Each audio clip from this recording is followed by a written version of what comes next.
Hello students, welcome you in the lecture series of DME1. Now today we are going to see the steps for solving the problems. Now previously we already seen the different kinds of theories of failures, theoretical part.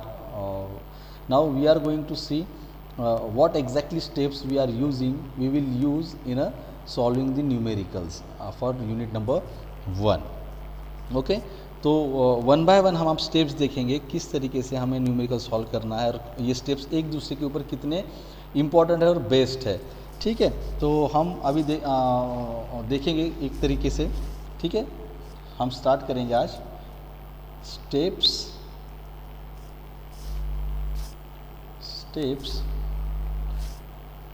For solving the numericals और problems.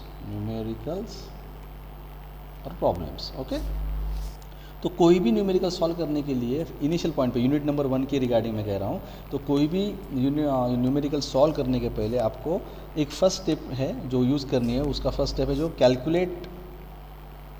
Calculate the tensile stress.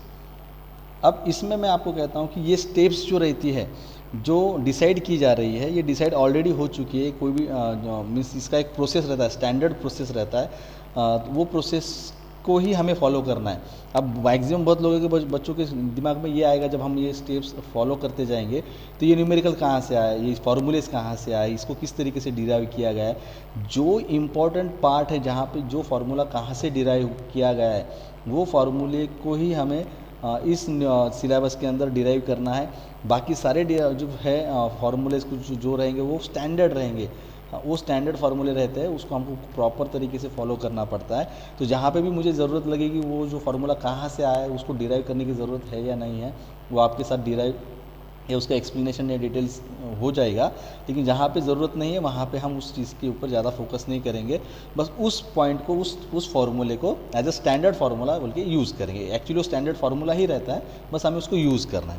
ठीक है, तो first thing अभी आपको क्या करना है unit number 1 के लिए, जब भी आपको कोई न्यूमेरिकल सॉल्व करने दिए जाएगा तो उसके बेसिस के आपको एक फार्मूलेज है, जो स्टेप्स है उसको हम फॉलो करेंगे। तो पहला क्या करना है आपको, कैलकुलेट दी टेंजाइल स्ट्रेस, और उसका फार्मूला है sigma max is equal to SYT divided by factor of safety FOS। यहाँ पे क्या हो गया है, SYT यानी क्या, strength of material at YT यानी क्या, यील्ड पॉइंट जो आपको ऑलरेडी गिवन रहेगा। फैक्टर ऑफ सेफ्टी FOS क्या रहता है, फैक्टर ऑफ सेफ्टी। मैंने प्रीवियस लेक्चर में दोनों भी चीज़ें आपको डिटेल में बताई है, तो आपको अगर यहाँ पे कन्फ्यूजन लगेगा तो आप प्रीवियस लेक्चर्स को थोड़ा सा फॉलो कीजिए। ठीक है, ये दो चीज़ें हो गई।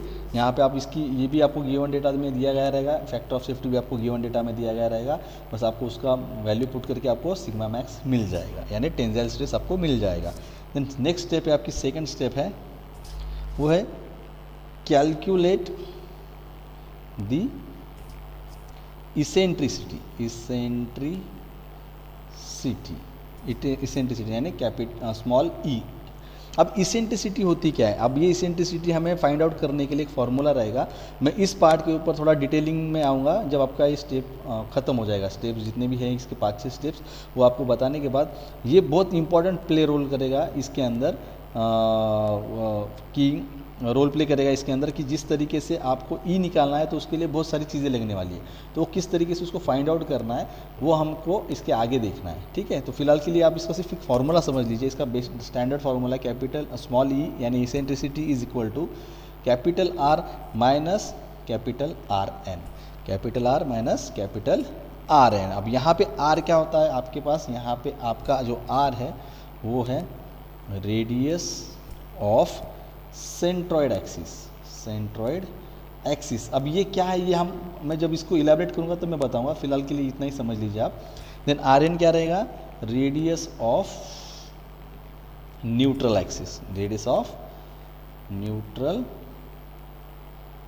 एक्सिस। ओके, यहाँ तक समझ में आया।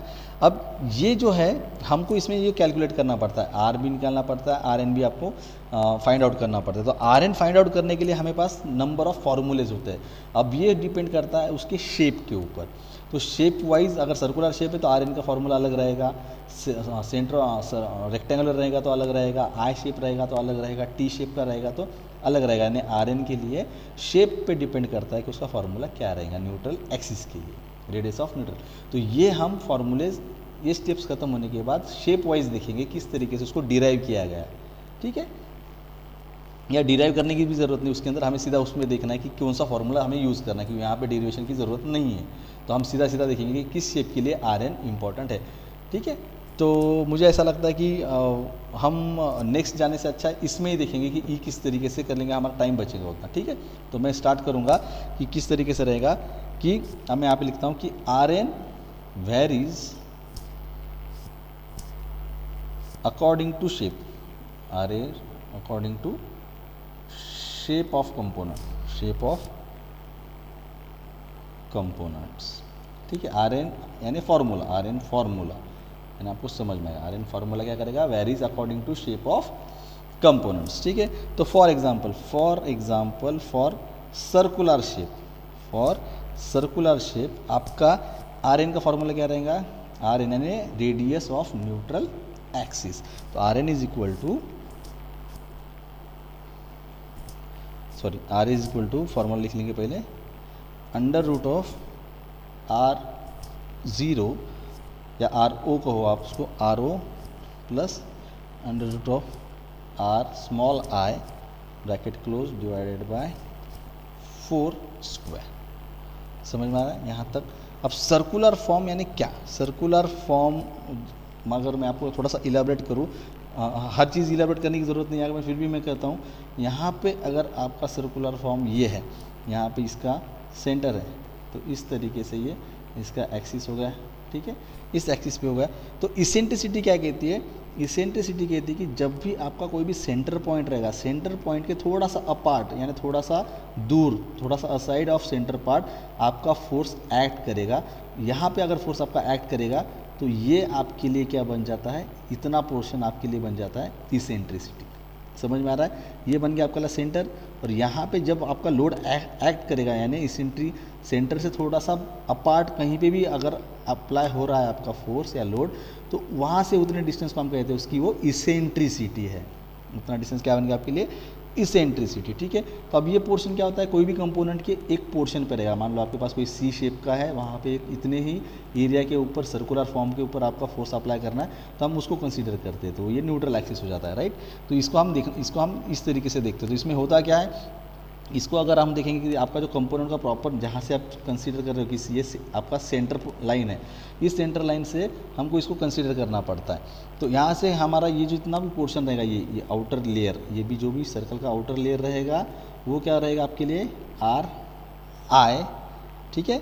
और ये यहाँ का जो लेयर रहेगा वो रहेगा आपका आर ओ, यानी क्या, यहाँ से यहाँ ये इनर लेयर कहते हैं हम इसको, इनर फाइबर रेडियस कहेंगे। और ये रहेगा आउटर रेडियस, यानी इसका जो सर्कुलर पार्ट है उसका जो आउटर साइड रहेगा इस साइड से, वो रहेगा आपका आउटर फाइबर रेडियस, और ये इंटरनल रहेगा वो जो रहेगा आपका इनर रेडियस। और जब ये जो एक्सिस लाइन, हम एक रेफरेंस लाइन लेते हैं, कोई भी कंसीडर करते हैं, आपको न्यूमेरिकल लेते हैं उस समय समझ में आएगा कि ये रेफरेंस पॉइंट कौन सा है और क्यों लेते हैं हम। तो बस आपको इस पर फोकस करना है कि कोई भी रेफरेंस पॉइंट या सेंटर पॉइंट से आपका जो भी सर्कुलर शेप रहेगा उसका इसेंट्रिसिटी का फॉर्मूला किस तरीके से डिराइव किया जाता है। तो उस शेप के सेंटर से अपार्ट कहीं तो कोई भी एक अपार्ट कहीं कोई एक रैंडमली पॉइंट के ऊपर आपका फोर्स अप्लाई किया जाता है, उसने डिस्टेंस को आप इसेंट्रिसिटी कहते हैं। और उस शेप का जो आपके रेफरेंस पॉइंट से नज़दीक वाला लेयर जो रहेगा, क्लोज वाला जो रहेगा, उसको हम रेडियस, इनर रेडियस कहेंगे, उसको आर आई कहते हैं। और जो आउटर रेडियस रहेगा उसको हम आर ओ कहते हैं, ठीक है। यहाँ पे मैं फिर भी समझने के लिए लिख लेता हूँ आपको, R I is equal to inner fibre radius, okay, sorry यहाँ पे स्पेलिंग आ रही, फाइबर रेडियस। और आर ओ क्या रहेगा आपका, outer fibre radius. Got it, यहाँ तक समझ में आया होगा आपको, ठीक है। तो यहाँ पे आ गया, तो यहाँ पे आपको फिर यहाँ से यहाँ डिस्टेंस कैलकुलेट करना है, यहाँ पे पुट करना है, यहाँ पे आपका डिस्टेंस कैलकुलेट करना है, पुट करना है, कैलकुलेशन करने के बाद आपको आर एन मिल जाता है और आर आपको ऑलरेडी गिवन दिया रहेगा कि रेडियस कितना आपका है। ठीक है, इसके आपका सर्कुलर फॉर्म अगर दिया होगा तो उसका आपका शेप से आपका निकल जाता है। मान लो कि आपके पास फॉर रेक्टेंगुलर शेप है अभी, रेक्टेंगुलर शेप। ठीक है, रेक्टेंगुलर शेप के लिए क्या रहेगा formula, R N is equal to small H divided by log of E R O minus R O divided by R I. ठीक है, अब यहाँ पे क्या होता है कि आपको किस तरीके से कैलकुलेशन करना है, किस तरीके से नहीं करना है पता, लेकिन यहाँ पे इसेंट्रिसिटी का बेसिक फार्मूला क्या कह रहा है आपको, आर और into R minus R N. तो आपके आर एन आ गया, यहाँ पे आर आपको रेडियस सर्कुलर फॉर्म में आपको आर एक रेडियस ऑलरेडी दिया रहता है, इसलिए इसको कैलकुलेट करने की ज़रूरत नहीं पड़ती। तो यहाँ पे इसलिए हमने आर का फार्मूला नहीं लिया, लेकिन जब रेक्टेंगुलर में आता है तो आर एन के साथ आपको आर का भी फार्मूला फाइंड आउट करना पड़ता है। तो आर का फार्मूला क्या रहेगा, R is equal to R I plus H divided by 2। ठीक है, ये इसका हो गया रेक्टेंगुलर का फॉर्मूला। किस तरीके से निकाला है, इस तरीके से इसको डिराइव किस तरीके से कर रहे हैं, किस क्यों करना चाहिए ये ना समझते फिर भी हम इसका एक फिगर देखेंगे आपको समझने के लिए कि किस तरीके से इसको हम देखते हैं। ठीक है, तो फिर भी हम मैं यहाँ पे फिगर आपको दिखाता हूँ सर्कुलर स्क्वायर रेक्टेंगुलर का, कि मान लो आपका ये रेक्टेंगुलर है शेप। ठीक है, तो इसका एक सेंटर पॉइंट जो भी रहेगा इसका सेंटर पॉइंट हल्का सा अपार्ट फ्रॉम इसके, यहाँ पे वो आपका लोड एक्ट हो रहा है। ठीक है, यहाँ पे आपका लोड एक्ट हो रहा है, तो ये आपका सेंटर हो गया, यहाँ पे आपका इसेंट्रिसिटी हो रहा है, लोड एक्ट हो रहा है, तो ये क्या बन गया आपके लिए eccentricity.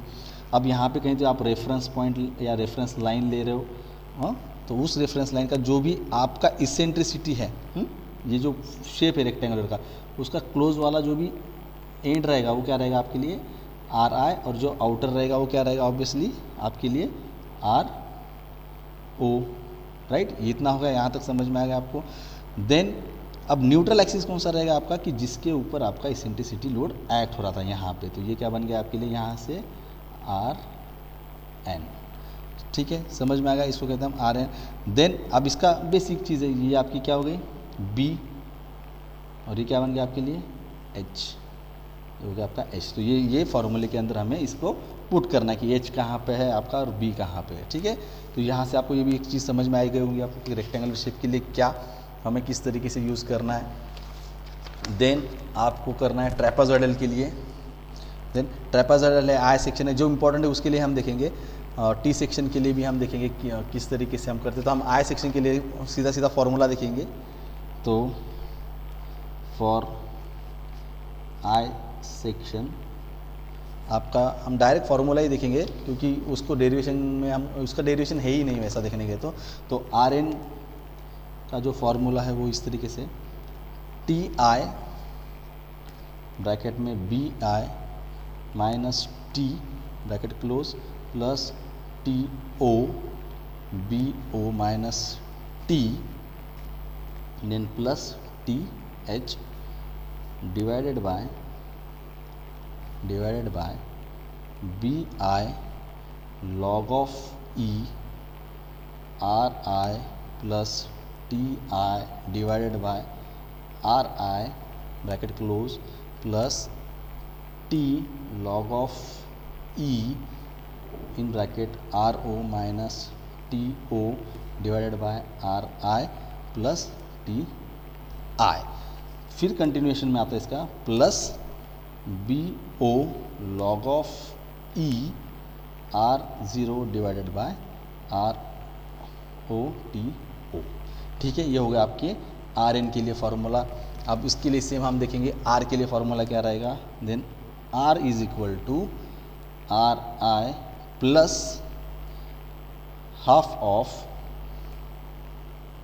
T H square plus half of T I square in bracket B I minus T plus T zero in bracket B zero minus T into H minus T zero divided by 2।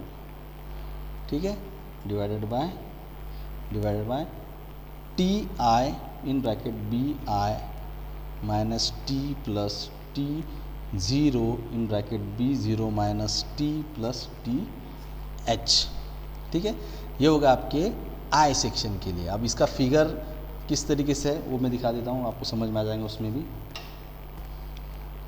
आपके लिए ये मान लो I section,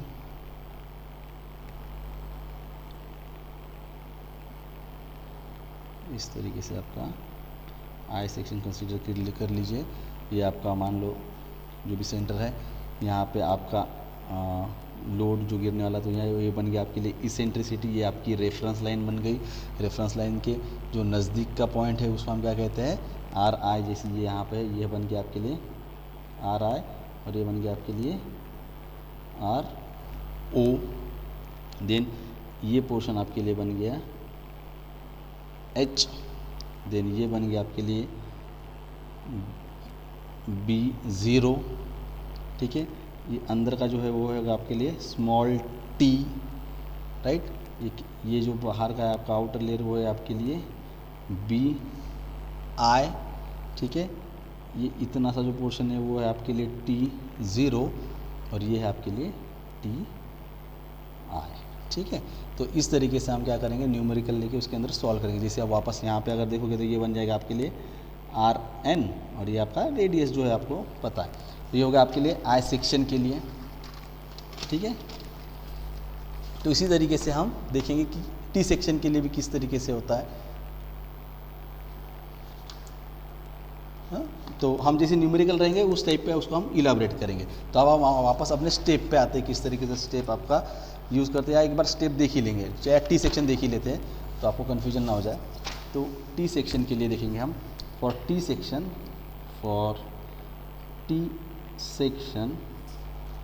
formula R N के लिए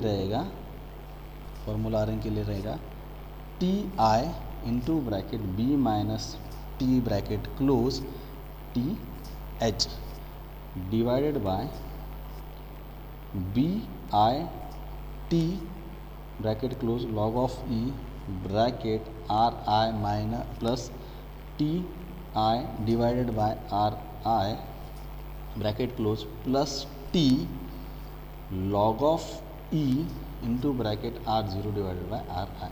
ये बन गया आपके लिए आर एन का फार्मूला, और आर के लिए सेपरेट फार्मूला जो है आपका R I plus half of T H square plus half of T I square in bracket B I minus T divided by T H plus T I in bracket B I minus T.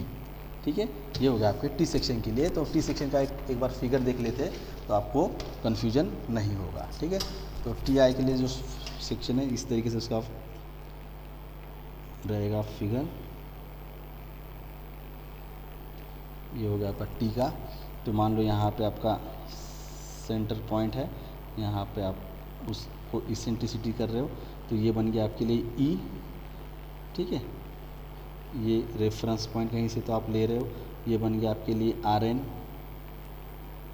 ठीक है, ये बन गया आपके लिए are I, ये बन जाएगा आपके लिए ऑटोमेटिकली आउटर आर ओ। फिर ये इंटरनल जो बन जाएगा वो बन जाएगा आपके लिए टी आई। ये जो रहेगा थिकनेस वो रहेगा टी, और ये रहेगा आपका हाइट जो है वो बी आई। ठीक है, यहाँ तक समझ में आ गया। ऑब्वियसली फिर ये आ रहा है, तो इस तरीके से आपका टी का रहेगा। समझ में आ रहा है। तो अभी हम नेक्स्ट देखेंगे। अब तक ये तो दो ही स्टेप थे, अब हम देखेंगे अपनी थर्ड स्टेप। ठीक है, तो अब थर्ड स्टेप में देखेंगे हम कि आपकी थर्ड स्टेप क्या है कैलकुलेशन करने की। पहली स्टेप क्या थी आपकी, पहली स्टेप थी आपकी कि हम टेंसाइल स्ट्रेस फाइंड आउट कर रहे थे। देन हमने देखा कि इसेंट्रिसिटी किस तरीके से फाइंड आउट करना है, वो शेप पर डिपेंड रहेगा। और उसके बाद हम थर्ड स्टेप देखेंगे, कैलकुलेट द बेंडिंग स्ट्रेस।